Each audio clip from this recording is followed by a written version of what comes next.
හරි දැන් අපි පියෝපොලිස් ට්‍රේන් ස්ටේෂන් එකේ ඉන්නේ. මෙතන දැන් අපි හෙල්සින්කි සිටි සෙන්ටර් එකට යන්න ඉන්නේ. 2 මිනිත්ස් වලින් පෙන්නනවා මේ පැත්තේ හෙල්සින්කි සිටි සෙන්ටර් එකට යන්න.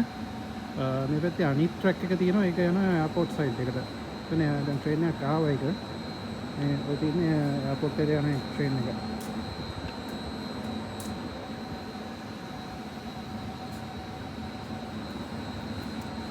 දැන් 2 මිනිත්ස් වලින් අපේ ට්‍රේන් එක එනකම් අපි බලන් ඉන්නවා. මේ ට්‍රේන් වල දොරවල් ඇරෙන්න ඒකේ සමහරක් වෙලාවට ඔටෝ ඇරෙනවා කියනවා. හැබැයි අපි නම් ඔටෝ ඇරුන්නේ නැහැ. බටන් එකක් ප්‍රෙස් කරන්න වෙනවා එළියේ තියෙන මේ දොර අරගන්න.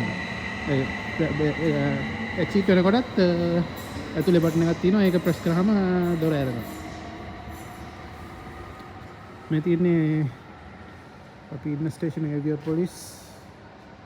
ඊට ඒක යනවා හෙල්සින්කි කියලා 30 මිනිත්ස් කියලා ගහලා තියෙනවා. HSL app එක ඩවුන්ලෝඩ් කරාම ඔයගලන්ට ට්‍රේන්, ට්‍රෑම්, බස් ඕන එකක යන්න පුළුවන්. ඒ 1 day ටිකට් තියෙනවා, මල්ටි ඩේ ටිකට් තියෙනවා. මෙතන පාස් වගේ තියෙන සීසන් පාස් වගේ තියෙනවා ගන්න. ඉතින් ඒකින්ද මේ කාඩ් එකෙන් ගෙව යන්න ඕනේ නැහැ. ඒක ලේසි. මෙතන කාඩ් එකෙන් ගෙවුවොත් ඊට වඩා ගාණක් යනවා. අන්ලිමිටඩ් ට්‍රේන් රයිඩ්ස් ගන්න පුළුවන්. ඉතින් දවසට ට්‍රේන් රයිඩ්ස්, ට්‍රෑම් රයිඩ්ස්, බස් රයිඩ් ඕන එකක් ගන්න පුළුවන්.